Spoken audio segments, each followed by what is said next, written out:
Hello friends, welcome to the studio. I'm sharing an old favorite with you today, aluminum foil sculpture.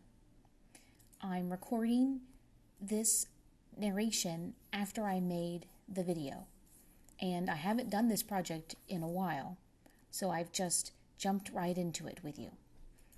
Let's see how well I do at remembering all of the steps. First of all, you need a sheet of aluminum foil from the roll in your kitchen, and a pair of scissors.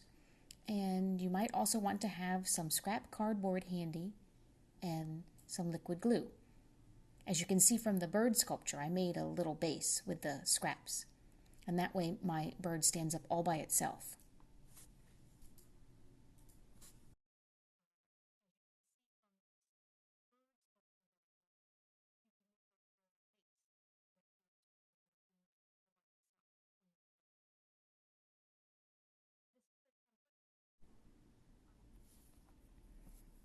I found this template online from another art teacher, and you're going to make cuts through the four sides of the tin foil.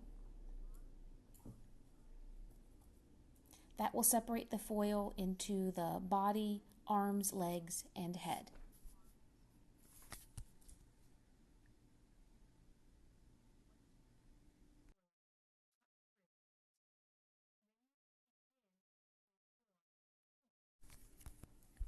Once you've cut through your tin foil, start to form the arms and legs by rolling the tin foil over.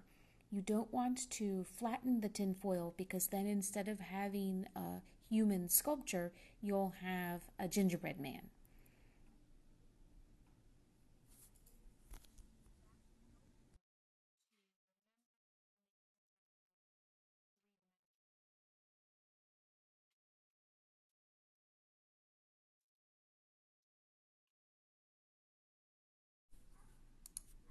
It helps to think of your project as if you're making a doll. But if you do flatten something down by accident, don't worry about it too much. You can always get another piece of tinfoil and try again. So now I have the arms and the legs made, but the body and the head are still flat, so I'm rolling up the body.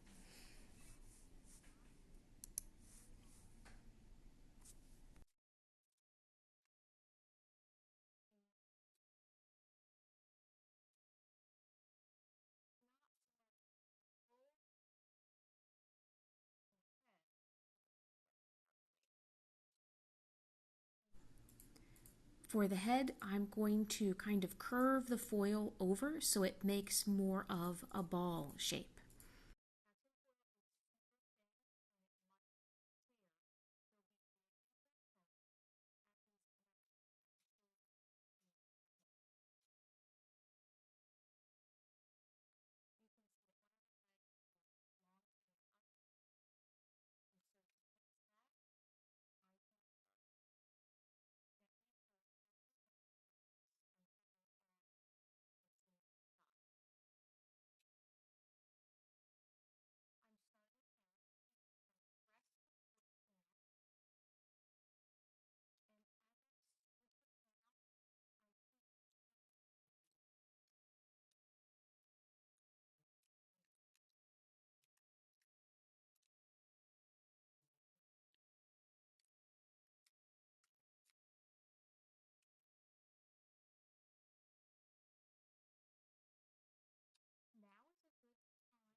At this stage of the project, you can stop and check the proportions of your sculpture.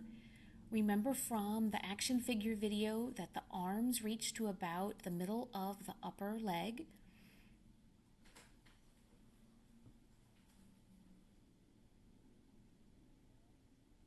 And the legs are about as long as the head and body together.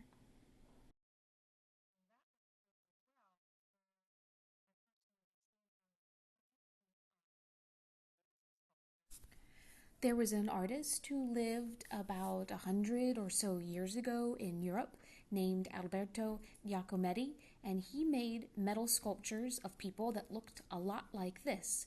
The surface of the metal was rough and textured, and the figures that he created were very skinny and slender. These sculptures remind me of his sculptures, although the color of our metal is different and our figures are a lot smaller in size.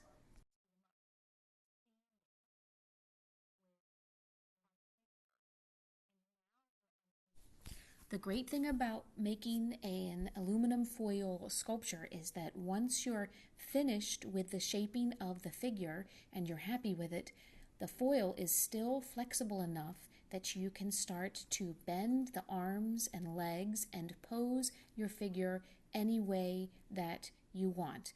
You could do some kind of action or sports pose, or you could do a superhero pose.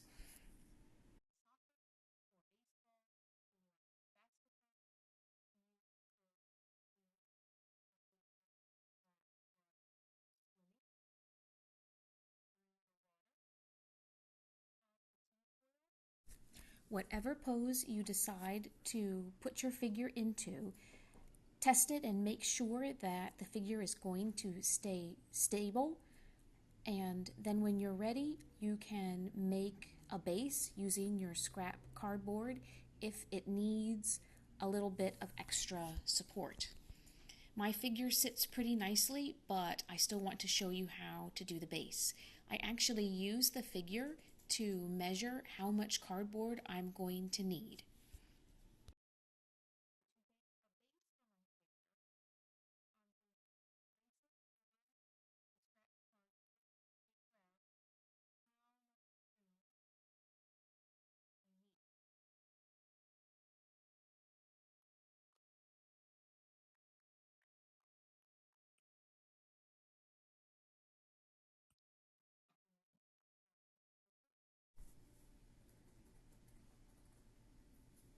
After you've applied the glue and placed the figure on the base, you can use some extra pieces of removable tape to hold everything down until the glue has completely dried. I'm using blue painter's tape.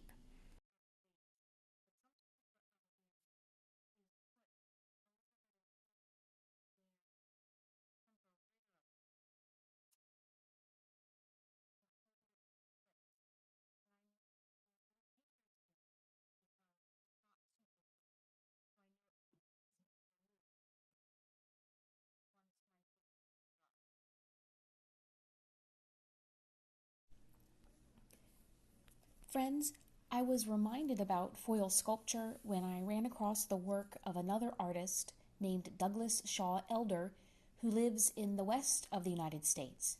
He makes little foil sculptures like this and leaves them around when he goes to places or travels. So he leaves them in restaurants for his servers, or he leaves them on airplanes for the airplane staff. And I learned some interesting techniques that I want to show you that you might use in your foil sculpture. Here's a model that he has for making a dog.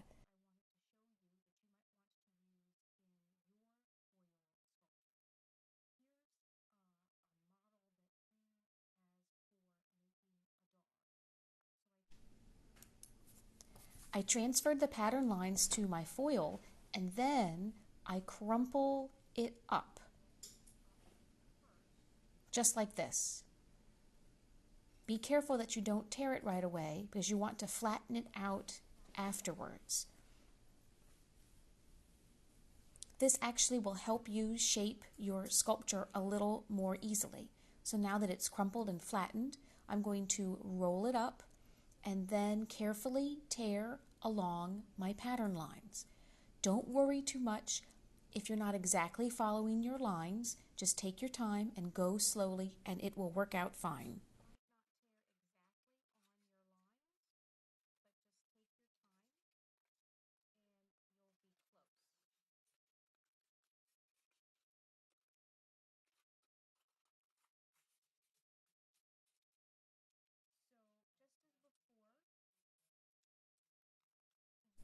Now, just like we did with the human figure, roll up the parts of your animal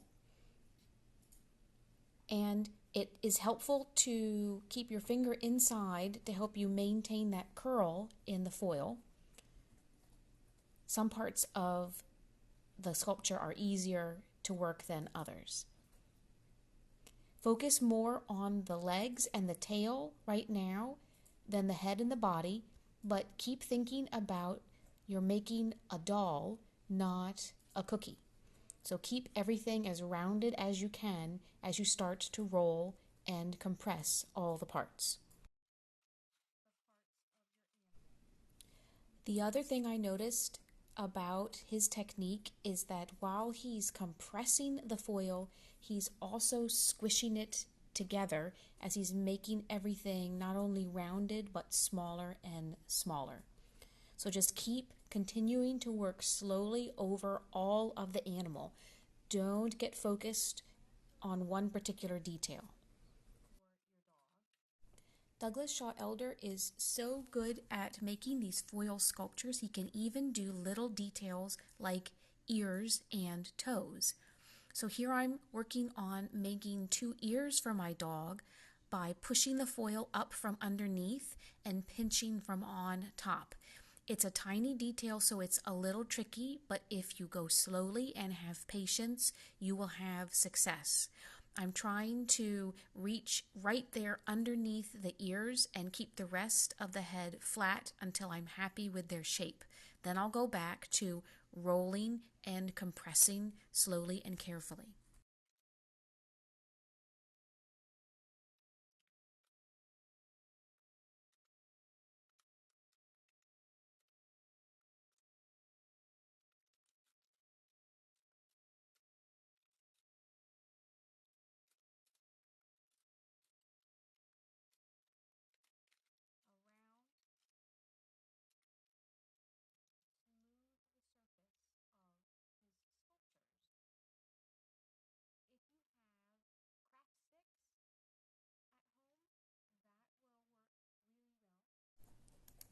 Here's another great technique.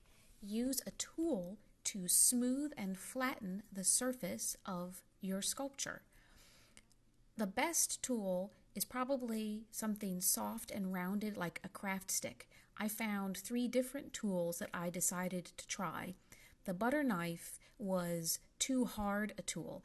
I liked the end of the paintbrush a lot better because the wood was softer and seemed to compress down the foil a lot more gently. I really liked the edge of the spatula because of its shape, slightly pointed and sloped, but it was really awkward to use the spatula. The tool was just too big. So I went back to the wooden paintbrush handle and I liked that one the best. And you can see that it kind of looks like a craft stick at the end there.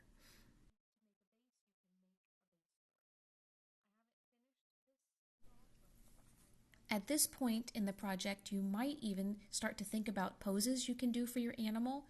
This dog that I was working on earlier really started to look like it was playful, and so I posed it with its tail up in the air and its legs spread apart, ready to go and play tag. Friends, sometimes the best projects come from the simplest materials. So go get yourself a sheet of aluminum foil and see what kind of sculpture you can make. Have fun, and I'll see you next time.